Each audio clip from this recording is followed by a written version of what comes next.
கடவுள் அருள் YouTube channel நேயர்கள் அனைவருக்கும் வணக்கம். ஜோதிடர் சந்திரன் பரமத்திவேலிலிருந்து பேசுகிற நண்பர்களை, தமிழ் புத்தாண்டு அதாவது ஏப்ரல் 14ஆம் தேதி 4/2026 சித்திரை 1 பிறக்கிறது.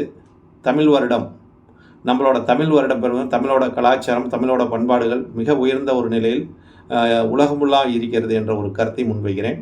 அதேமாதிரி இந்த தமிழோட வருடம் இந்த ஆண்டு அனைவருக்கும் பொதுவான ராசி பலன் மூலமாக உங்களோட ராசிக்கெல்லாம் இந்த தமிழ் ஆண்டு எப்படி இருக்கும், எந்த மாதிரி ஒரு நிலைப்பாடு கொடுக்கும் என்பதை பொதுவான ராசி மூலமாக பொதுவான ராசி பலன் 12 ராசி வழியாகவும் உங்களோட ராசியை இந்த சேனல் வழியாக மனமகிழ்ச்சியுடன் மன சந்தோஷத்துடன் இதை பகிர்ந்து கொள்கிற நண்பர்களை அனைவரும் கேட்டுவிட்டு தங்களோட கருத்தையும் தங்களோட கமெண்டையும் தங்களோட லைக்கையும் மறக்காமல் இந்த சேனலுக்கு சப்ஸ்கிரைப்பும் மறக்காமல் பண்ணிடுங்க நண்பர்களே. கன்னியா ராசிக்கு தமிழ் புத்தாண்டு ராசி பலன் எப்படி இருக்கும் என்ற கருத்தை கன்னியா ராசி நேயர்கள் அனைவரும் கவனமுடன் கேளுங்க.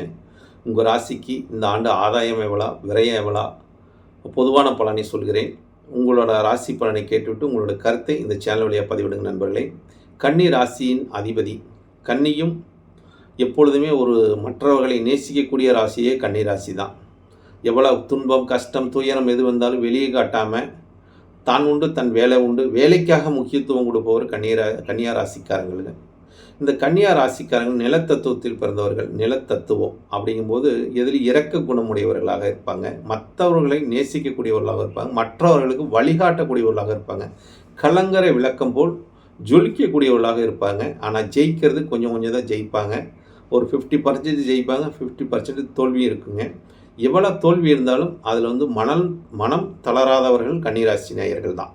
ஏன்னா அவர்கள் கஷ்டம் வரும், அதாவது தோல்வி அதிகமாக சந்திப்பாங்க. தோல்வி சந்தித்தாலும் அதில் மனம் தளராத போராடக்கூடியவர்கள், போராட்டத்துக்கு வலிமை உடையவர்களாக இவர்கள் இருப்பார்கள். எப்படின்னு பார்த்தீங்கன்னா, உங்கள் ராசி அதிபதி வரக்கூடிய புதன் பகவான் உங்கள் ராசியிலேயே ஆட்சி உச்சம் மூலத்திரியோணம் பெறக்கூடிய ஒரே ராசி கன்னிராசி தான். அப்போ உங்கள் ராசிக்கு அதிபதியாக வரக்கூடிய புதன் பகவான் 7ஆம் இடத்துல போயிங்க நீசம் பெறுகிறாரு. யாரோட சேர்க்கப்பட்டு அஷ்டமாதிபதி என்று சொல்லக்கூடிய செவ்வாயோடையும் 6ஆம் அதிபதி என்று சொல்லக்கூடிய சனி பகவானோடையும் சேர்க்கை பெற்று 6-8 சேர்க்கை பெற்று 7ஆம் இடத்துல இருக்குது.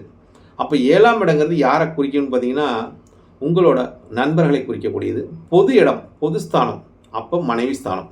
இந்த 3 குறிக்கக்கூடிய இடம். அப்போ இந்த 3லேயுமே பிரச்சனை இருக்குங்க.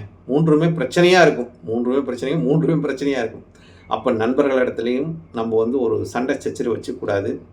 கணவன் மனைவி இல்லற வாழ்க்கையிலும் ஒரு பிரச்சனை வந்தாலும் கொஞ்சம் விட்டு கொடுத்து போகிறது நல்லது. அவங்கக்கிட்ட நம்ம அதிகமாக இது பேசக்கூடாது, அதாவது விரண்டாவாதம் பேசாமல் இருப்பது நல்லதுங்க. அடுத்தது உங்களுக்கு பார்த்திங்கன்னா, பொது இடத்துலலாம் மிக கவனமுடன் இருக்க வேண்டும். பொது இடத்த காரியங்களெல்லாம் முன்னாடி போய் நிற்காதீங்க. ஏன்னா கண்டச்சனி வேறு நடக்குதுங்க. கண்டச்சனி நடக்கிறதுனால உங்கள் ராசியாதிபதி வேறு வீக்காக இருக்கிறார். இந்த ஆண்டே புதன் பகவான் போய் நீசம் பெற்று 7ஆம் இடத்துல இருப்பது அவ்வளோ சிறப்பு இல்லை. இருந்தாலும் புதனும் குருவும் பரிவர்த்தனை. கன்னியாராசிக்கு அதிபதியாக வரக்கூடிய புதனும் மீனராசிக்கு அதிபதியோட குரு பகவானும் பரிவர்த்தனை, அதாவது 7-10 பரிவர்த்தனை. 7-10 பரிவர்த்தனைக்கும் போது கன்னியாராசிக்காரங்களுக்கு தொழில் ஸ்தானம், அதாவது சொந்த தொழில் செய்யக்கூடிய ஒரு யோகம். அது வர்த்தக தொழிலாக இருக்கலாம், இல்லை ஒப்பந்த தொழிலாக இருக்கலாம், இல்லை ஒரு மாற்றியோட தொழிலாக இருக்கலாம். இந்த மாதிரி ஒரு கமிஷன் பேசிக்கலான அடிப்படை தொழிலாம் கன்னியாராசிக்காரர்களுக்கு இந்த ஆண்டு மிக சிறப்பான ஒரு பலனையும் ஆதாயத்தையும் லாபத்தையும் ஏற்படுத்தி கொடுக்குங்க. அது ஏன்னா குரு பகவான் உங்கள் ராசிக்கு 10ஆம் இடத்துல போய் உட்காந்துட்டார். 10ஆம் இடத்துல உட்காந்து குரு 4க்கும் 7க்கும் அதிபதி, பாதகாதிபதி 10ல் உட்காந்து பரிவர்த்தனை ஆகிட்டார் புதனோட சேர்க்கை பெற்று.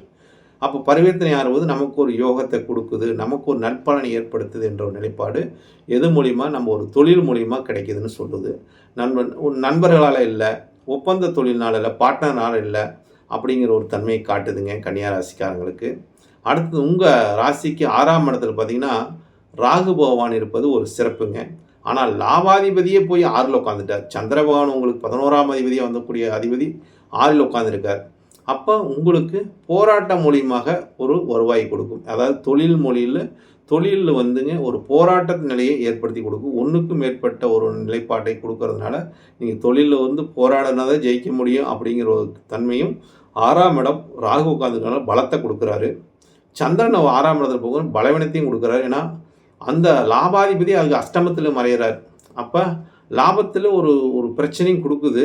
இருந்தால் அந்த லாபம் கிடைச்சிரும்னு சொல்லுது. ஏன்னா தனாதிபதியாக வரக்கூடிய சுக்கிர பகவான் உங்களுக்கு 2க்கு பாக்கியத்துக்கு அதிபதியாக வரக்கூடிய சுக்கிர பகவான் போய் 8ல் வந்து உட்காந்துட்டார். 8ஆம் இடங்கிறது என்ன? நமக்கு ஒரு அஷ்டம ஸ்தானம். கஷ்டமத்தை கொடுக்கும், கஷ்டத்தையும் கொடுக்கும், நஷ்டத்தையும் கொடுக்கும். அது யாரோட சேர்க்கப்பட்டிருக்காரு அப்படின்னு பார்த்தா சூரிய பகவானோட சேர்க்கப்பட்டு அங்கே அஸ்தங்கம் பெறக்கூடிய ஒரு தன்மையும் இந்த மாதத்தில் இருக்குதுங்க. அப்போ நீங்கள் வந்து இந்த ஒரு தனத்தை போட்டெல்லாம் முதலீடு பண்ண வேண்டாங்க. ஒரு வர்த்தகமான ஒரு ஒப்பந்த அடிப்படையில்னா கமிஷன் பேசிக்கலான தொழில் இந்த கன்னியா ராசிக்காரங்களுக்கு நல்ல உயர்வை கொடுக்கும். உத்தியோகஸ்தானம் நல்லா இருக்குதுங்க, அதுலேயும் ஒன்றும் பிரச்சனை இல்லை. தொழிலில் பெருசாக நீங்கள் முதலீடு பண்ண வேண்டாம். ஏன்னா 2ஆம் அதிபதி அஷ்டமத்துக்கு போனாலும் போட்டாலும் 12ஆம் அதிபதியோட சேர்க்கப்பட்டிருக்கனால விரயத்தை கொடுத்துருங்க. விரயத்தை அதிகமாக காட்டுது. அப்போ வீண் விரயங்களும் செலவனைத்தையும் கொடுக்கறதுனால மிக கவனமுடன் இருப்பது நல்லதுங்க. கன்னியா ராசி நேயர்கள் 12ஆம் இடத்துல சயான சுகத்தில் கேது இருக்கிறதுனால சயான சுகத்துக்கு கொஞ்சம் நமக்கு வந்து ஒரு நிம்மதியான தூக்கத்தை கொடுக்காதுன்னு வச்சுங்களேன். அப்போ தூக்கம் கொடுக்கலன்னு நம்ம என்ன பண்ணணும்? அப்போ கேது பகவான் 12ஆம் இடத்துல உட்காந்துருக்கா, அந்த அதிபதி போய் 8ல் உட்காந்துட்டார். அப்போ 8ஆம் இடங்கிறது நமக்கு ஒரு ஏதாவது ஒரு கனவு தூங்கும்போதே ஏதாவது ஒரு நல்ல கனவு வராதுங்க, கெட்ட கனவாக வரும்னு வச்சுங்களேன். இது இவனை அடிக்கிறது, அந்த பிரச்சனையில் மாட்டிக்கிறது, சிக்கிறது, இந்த மாதிரி ஒரு கனவெல்லாம் நமக்கு 8ஆம் இடத்துல இருக்கிற சூரிய பகவான் கொடுத்துருவார், 12ஆம் இருக்கிற கேது கொடுத்துருவார். அப்போ தூங்குறதுக்கு முன்னாடி நம்ம வந்து ஒரு சாமியை கும்பிட்டு, அதாவது தெய்வத்தை வணங்கிட்டு நம்ம நிம்மதியான தூக்கத்தை கொடுப்பா அப்படின்னு சொல்லி வேண்டிக்கிட்டு நம்ம தூங்குறது, நித்திரைக்கு போகிறது நல்லது. திருநீரை வச்சுக்கிட்டு படுப்பது நல்லது. உங்களுக்கு தேவையில்லாத கெட்ட கனவு வராமல் இருக்கும். அதே மாதிரி மணக்காரன் சந்திரன் ராகுவோட சேர்க்கப்பட்டிருப்பது அவ்வளோ சிறப்பு இல்லை.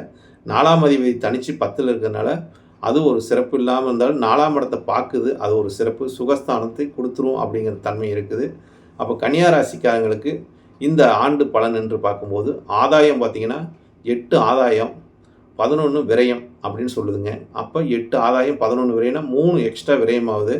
அப்போ விரைய செலவு கொஞ்சம் அதிகரிக்குதுன்னு சொல்லுது. அப்போ எதுலேயும் நீங்கள் கொஞ்சம் கவனமுடன் இருந்து உங்கள் செலவினங்களை பார்த்து செய்வது நல்லது என்ற கருத்தை முன்வைக்கிறேன். நன்றி, வணக்கம், வாழ்க வளமுடன். பரமத்திவேல் ஜோதிடர் சந்திரன். கடவுள் அருள் டிவியை பார்த்தமைக்க நன்றிகள். மேலும் இது போன்ற தகவல்களை தெரிந்து கொள்ள கடவுள் அருள் டிவியை சப்ஸ்கிரைப் செய்யுங்கள். மறக்காமல் பெல் ஐக்கானை கிளிக் செய்யுங்கள்.